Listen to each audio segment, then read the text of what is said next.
ඉතින් ආයිබෝවන් සියලු දෙනාටම 2026 පෙබරවාරි මාසෙ ආදරණීය මාසයක් කියලා කිව්වා ලස්සන මාසයක්. අපි බලමු මේ ලස්සන මාසේ මිථුන ලග්න හිමියන්ට කොහොමද කියලා. මිථුන ලග්නේ නේද? මිථුන ලග්නයට අධිපතියට කියන්නේ අපි බුධ කියලා.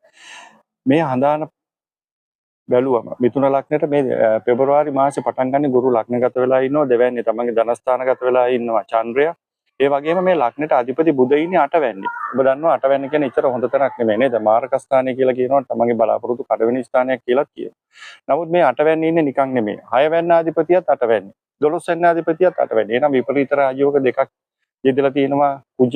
කුජ බලවත් වෙලා ඉන්නවා. එහෙනම් මේ 8 වැන්නට අපි හිතුවට වැඩිය විශේෂ යෝගයක් යෙදලා තියෙනවා. එහෙනම් විපරීත රාජයෝග දෙකක් එක තමයි මේ මිථුන ලග්න හිමියන්ට මේ මාසේ පටන් ගන්නෙ. මොකක්ද මේ විපරීත රාජයෝග කියන්නේ? තමන් හිතන්නේ නැති වෙලාවක, තමන් බලාපොරොත්තු නොවන වෙලාවක තමන්ගේ සැපපාසුව සුවපාසුව ඒක රැකියාවේ ඉහළභාවය නේද?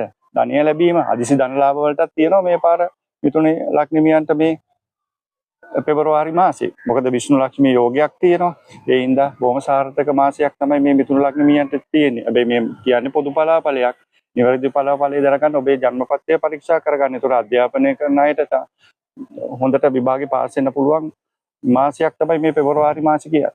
ඒ වගේම තමයි විදේශගත වෙලා ඉන්න අයට සමහර විට ඒ විදේශ රටකින් තව රටකට යන බලාපොරොත්තු වෙන අයට නම් මේක හොඳ මාසයක්. ඒ මාරු වීම ඒ දේවල් ලැබෙන්න පුළුවන්. ඒ වගේම තමයි රැකියාවල් වල ස්ථිර නොවන අය ස්ථිර වෙන මාසයක් තමයි මේ මිථුන ලග්න හිමියන්ට මේ මාසේ තියෙන. ස්ථිර වෙනවා තමන්ගේ කටයුතු ප්‍රොමෝෂන් වගේ දේවල් බලාපොරොත්තු වෙන අයටත් බොහොම සුබදායි මේ වෙලාව. එහෙනම් මේ ආදරණීය මාසේ පෙර පින් වගේම විපරීත රාජයෝග දෙකක් තියෙනවා. ඒ වගේම තමන් හිතන්නේ නැති වෙලාවට තමන්ගේ දේවල් වලින් ඉහළට යන්න පුළුවන් යෝග තියෙනවා මේ වෙලාවේ. එහෙනම් මිථුන ලග්න හිමියන්ට බොහොම සාර්ථක අවුරුදු මාසයක්.